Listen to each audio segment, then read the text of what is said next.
Mes chers amis poissons, bonjour, bienvenue sur l'intuition et tarot par carreau, j'espère que vous allez bien. Je reviens vers vous aujourd'hui avec le premier taroscope pour le mois de février. On va voir un petit peu ce qui se présente et quelles sont les guidances que vous avez besoin de recevoir. Rappelez-vous, c'est un tirage général, donc on parle dans le collectif, ce n'est pas du cas par cas. Donc tout le monde ne va pas s'y retrouver, vous prenez ce qui résonne avec vous et ce qui met un sens par rapport à ce que vous vivez. Si vous ne trouvez pas votre message à travers cette lecture, regardez au niveau de vos signes ascendants lunaire, Jupiter et Vénus. Je mettrai un lien dans la case de description pour que vous regardiez une vidéo que j'ai déjà postée à ce sujet-là. Maintenant, j'aimerais que vous sachiez que les dates que je mets sur les tirages ne sont là que par rapport à un ordre d'organisation, afin que vous puissiez vous y retrouver plus facilement.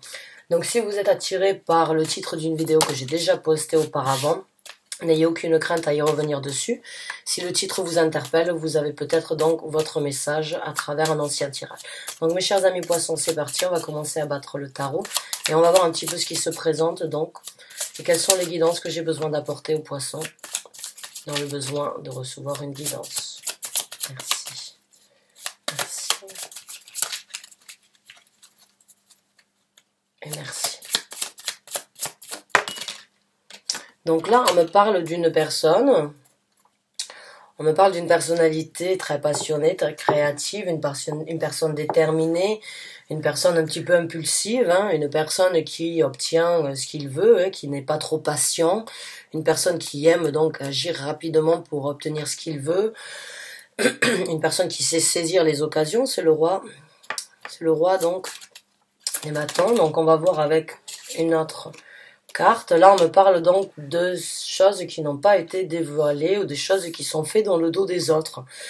On me parle donc d'une personne éventuellement qui longe les murs ou bien qui n'est pas très fiable ou bien qui n'est pas très, qui ne dévoile pas tout. J'ai l'impression qu'il y a donc concernant ce roi des micmacs. On va dire des micmacs, c'est une personne peut-être pas très honnête, ou bien vous avez ce ressenti comme quoi cette personne cache certaines choses, fait des choses dans le dos des autres, ne vous apporte pas la vérité sur tout ce qui est fait. Cette d'épée, c'est vraiment cette énergie un petit peu, donc le voleur, celui qui fait les choses dans le dos des autres, celui qui n'apporte pas la vérité, c'est une personne un peu fourbe, pas très fiable, pas très honnête. C'est une personne qui longe les murs et qui, d'une façon ou d'une autre, est assez égoïste.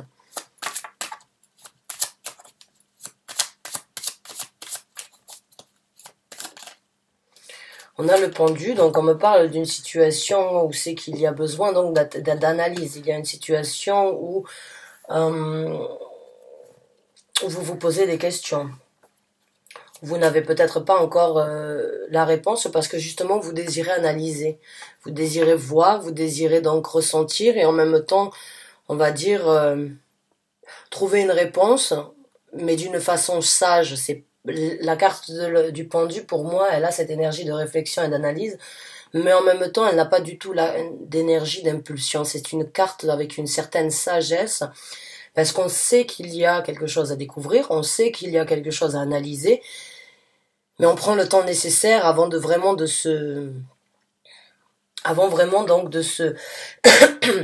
s'affirmer sur ce point-là, on va dire, ou bien de se prononcer. Voilà, c'est le mot que je cherchais. J'ai l'impression, c'est pour certains d'entre vous, là, il y a éventuellement un doute concernant une personne, quelqu'un qui fait des choses dans le dos, qui ne vous dit pas toute la vérité, vous en avez le ressenti. Et au lieu donc de vous prononcer, d'arriver directement avec des accusations ou bien avec des questions concernant, on va dire, cette personne, j'ai l'impression que vous attendez de voir comment les choses vont se dérouler, de voir le comportement éventuellement de cette personne, d'essayer de poser des questions pièges, mais pas trop, on va dire, plutôt indirectes, pas trop directes, afin de voir le comportement de la personne, ou bien la défense de la personne. Les mots que cette personne pourrait, j'ai l'impression en fait que vous analysez la situation sous tous ses angles, mais vraiment avec une certaine, on va dire, j'ai l'impression que vous recueillez d'une façon ou d'une autre des preuves, en fait.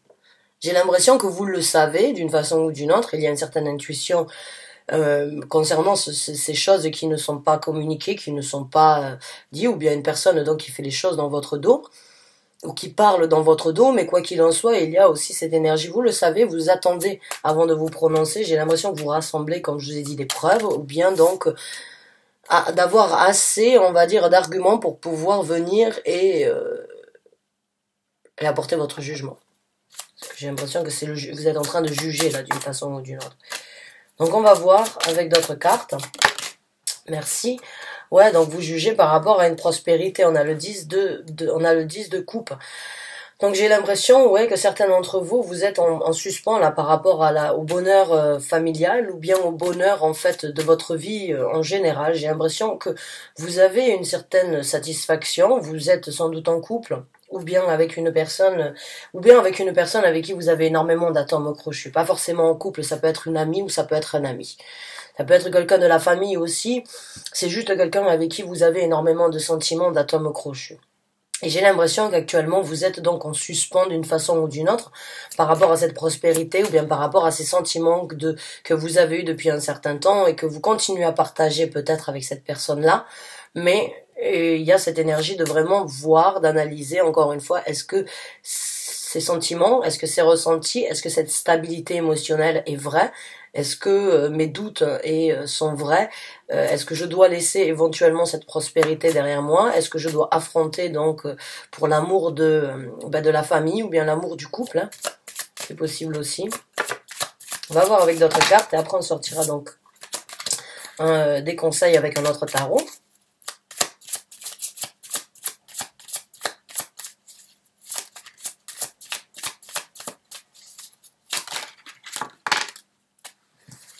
On a donc la reine des bâtons. Donc on a un couple. On a une reine de bâtons donc qui rentre en jeu. Hein.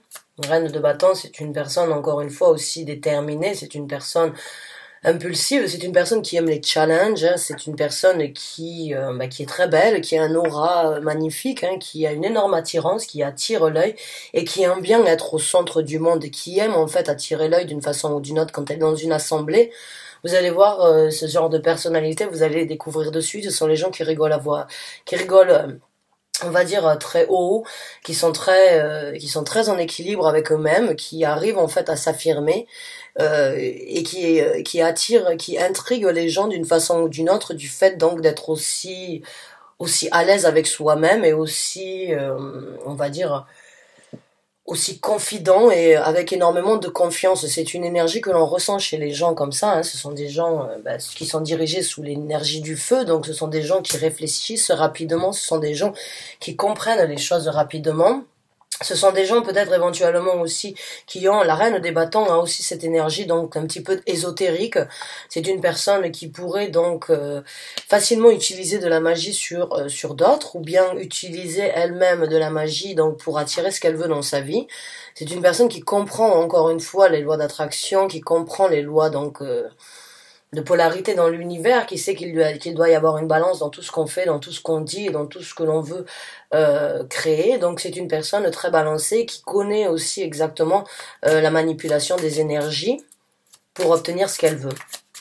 Donc ça peut être donc ça peut être une qualité, mais ça peut aussi être un défaut dans le sens où en fait, on peut créer de la jalousie. On peut créer de la jalousie. Certaines personnalités certaines personnes ne sont pas aptes à vivre avec ce genre de personnes, de femmes ou de personnalités-là, parce que justement, il y a toujours ce besoin vital, en fait, d'attirer l'œil, ce besoin vital, donc de se sentir, on va dire, au centre du monde.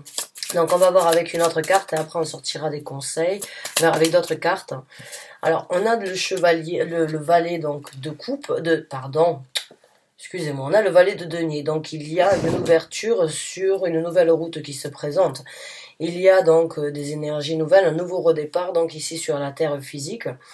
Les valets de denier sont des ouvertures, sont des énergies nouvelles, ce sont des nouveaux plans, mais des plans, on va dire, un petit peu immatures, c'est un petit peu comme les enfants.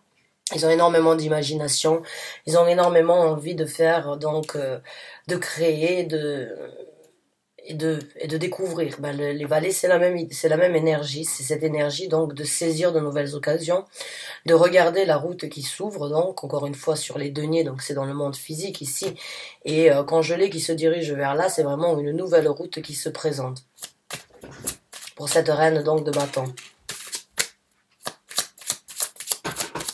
On va voir avec donc le reste des cartes qui vont sortir.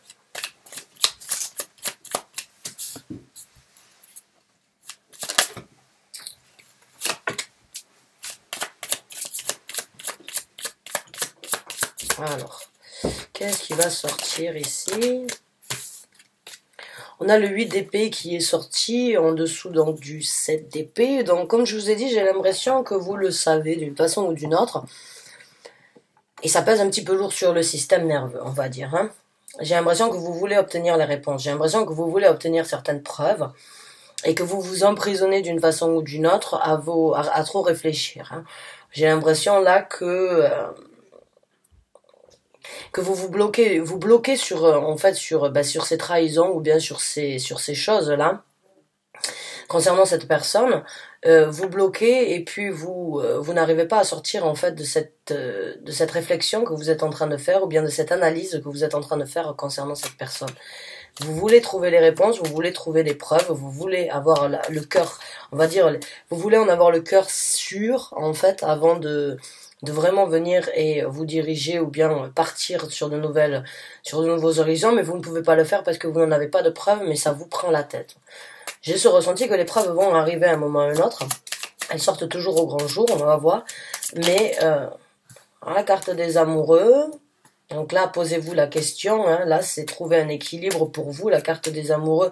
Bien évidemment, ça peut être avec le 10 de coupe et le pendu au-dessus. Bien évidemment, vous pouvez donc, si j'interprète la carte avec donc la carte des amoureux du couple, oui, dans ces cas-là, vous êtes en train de remettre d'une façon ou d'une autre en question le couple, remettre en question, on va dire, la prospérité que vous avez ou les sentiments. Si c'est une amie et que avec qui vous avez donc trouvé énormément d'atomes crochus, vous êtes en train de remettre en question, on va dire, cet amour amical qu'il y a eu ou qu'il y a entre vous. Et pour d'autres, si c'est donc une situation en couple, oui, j'ai l'impression que pour certains d'entre vous, vous êtes en train de remettre cette relation on va dire en question. Et la réponse, vous allez la trouver à l'intérieur de vous parce que la carte des amoureux nous parle aussi donc de faire ce qui est bon pour nous, de trouver la réponse à l'intérieur de nous, de ce qui est le plus important et le plus, on va dire, ce qui nous apporte le plus de respect, le plus de satisfaction. C'est l'amour que l'on devrait avoir envers soi-même. La carte des amoureux, c'est notre amour propre. On a le 8 donc de coupe. Donc oui, il y a une reine qui risque de quitter une situation. Donc la reine de coupe avec le 8 de coupe en dessous et le valet de denier. Donc j'ai l'impression que oui, il y a une reine de coupe une reine de bâton qui quitte donc des sentiments, des ressentis, mais qui quitte ses prises de tête, qui quitte donc ses douleurs, parce que le 8 de coupe, c'est laisser derrière soi des sentiments, des ressentis, des épreuves et des difficultés qui ne nous servent plus à rien, hein, c'est se diriger vers d'autres choses, c'est aujourd'hui saisir ce qui est important pour nous en tant que personnalité. Qu'est-ce qui nous anime à nous au jour d'aujourd'hui, parce que ces ressentis-là de torture avec le 8 d'épée, ben ça ne vous fait pas avancer. Là, vous voulez vous diriger vers autre chose. Les trois cartes, vraiment, on le regarde, là, ces trois cartes se dirigent donc dans ce sens-là, vers la lumière, hein, si je peux dire ça comme ça.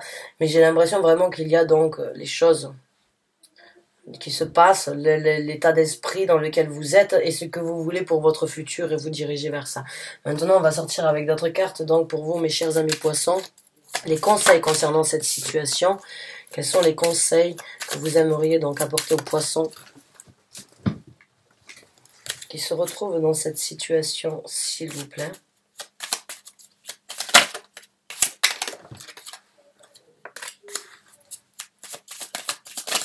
Merci. On a la carte du diable. Donc là, on vous conseille de sortir de cette toxicité. On vous conseille de sortir de cette emprise.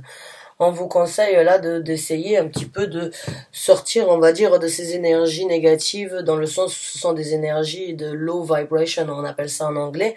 Ce sont des énergies qui vous tirent vers le bas au lieu de vous amener. Le diable n'est pas une carte négative. À mes yeux, c'est juste qu'en fait, l'emprise du diable, l'emprise de la toxicité peut être négative. Et on vous demanderait donc éventuellement là de sortir de cette emprise, de sortir de cet engrenage de votre torture, hein, que vous êtes en train de faire avec le 8 d'épée, mais aussi cet engrenage qui ne vous fait pas du bien. hein, qui ne vous fait pas du bien dans le sens où vous vous torturez et puis vous le sentez, hein, que vous avez qu'il y a de l'eau dans le gaz ou bien qu'il y a quelque chose qui vous échappe.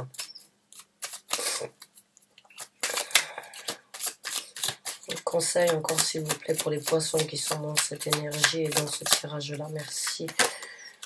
Donc on a le 2 de coupe en dessous donc de la carte des amoureux. Donc là on vous demande de vous reconnecter d'une façon ou d'une autre avec vous-même, hein. Là la carte du 2 de coupe c'est donc c'est une connexion forte, hein. Ça peut être bien évidemment avec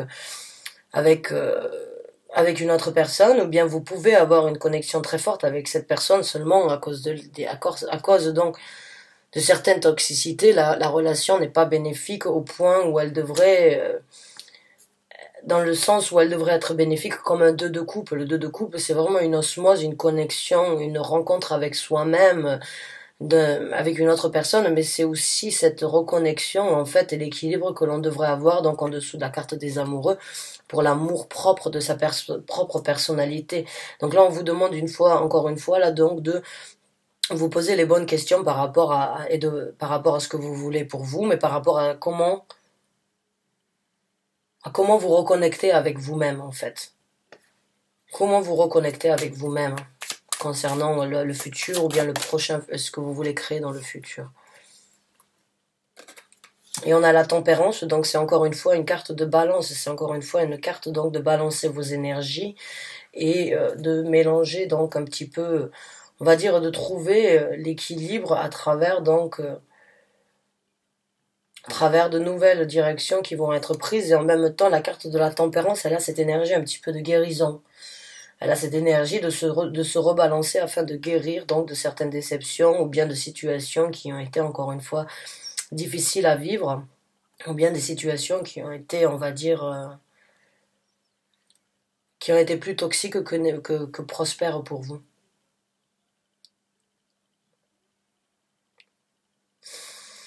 Donc ouais, mon conseil c'est de vous rebalancer, de vous rééquilibrer, de vraiment voir encore une fois ce qui est bon pour vous, trouver cet amour et ce respect pour votre propre amour propre et laisser derrière vous, parce que vous avez de nouvelles opportunités qui se présentent avec le valet de denier. Vous avez la possibilité donc de saisir une nouvelle ouverture pour une nouvelle construction. Les deniers sont toujours dans le monde physique, c'est sûr, ça prend toujours du temps. Ça prend beaucoup plus de temps que de réfléchir, ça prend beaucoup plus de temps de se recréer, donc que de ressentir. Mais c'est généralement sur du solide. Donc il y a des ouvertures pour vous qui se présentent. Et la remise en question, pour moi, j'ai ce ressenti que vous l'avez, la réponse, vous le savez. Si vous avez déjà un doute, il y a une grande différence entre l'intuition et la parano. La parano, généralement, quand on est paranoïaque, on va pas contrôler. Quand c'est de la parano, en fait, on va pas réussir à le contrôler et on va être très impulsif et on va venir à la confrontation et l'affrontement directement. Parce que la parano prend le dessus. Quand on a de l'intuition, on ne réagit pas directement. Parce qu'on sait au fond de soi que l'intuition, elle est correcte. Et on sait, en fait, comme quoi, à un moment ou à un autre, on va obtenir la réponse parce qu'on le ressent. Alors que la parano, elle vous fait agir directement. Et avec le pendu, c'est vraiment cette énergie donc d'intuition et pas de parano. C'est cette intuition de savoir, d'analyser la situation, de regarder la situation sous tous ses angles, parce que notre intuition nous dit de le faire. Si c'était de la parano, vous poseriez la question et vous iriez directement au confrontement, à la confrontation. Or là, c'est de l'intuition parce que vous prenez la sagesse donc d'analyser la situation, parce que votre intuition vous a déjà apporté la réponse. Seulement, ce n'est pas la réponse que vous attendez actuellement, c'est des preuves. C'est des preuves matérielles ou bien c'est des preuves sur un téléphone ou sur, ou sur des courriels. J'ai du mal à parler, donc oui. Les preuves, je pense vraiment du fond de mon ressenti, comme quoi elles vont sortir. Elles vont avoir du mal peut-être à être trouvées, mais elles vont être trouvées. Elles sortent toujours. Elles sortent toujours. Écoutez mes chers amis poissons, bonne chance, hein, que vous soyez dans un couple, que vous soyez par rapport à une amie ou par rapport à quelqu'un dans votre vie au quotidien. Bon, ben si vous avez déjà le ressenti que cette personne n'est pas honnête envers vous et qu'elle a fait quelques cachotteries derrière vous, oui, dans ces cas-là, je confirmerai qu'effectivement cette personne n'est pas très fiable et je comprendrai que vous remettiez tout ça en question. Donc je vous remercie du fond du cœur d'avoir regardé cette vidéo, je vous dis à très bientôt pour un nouveau tirage, merci encore.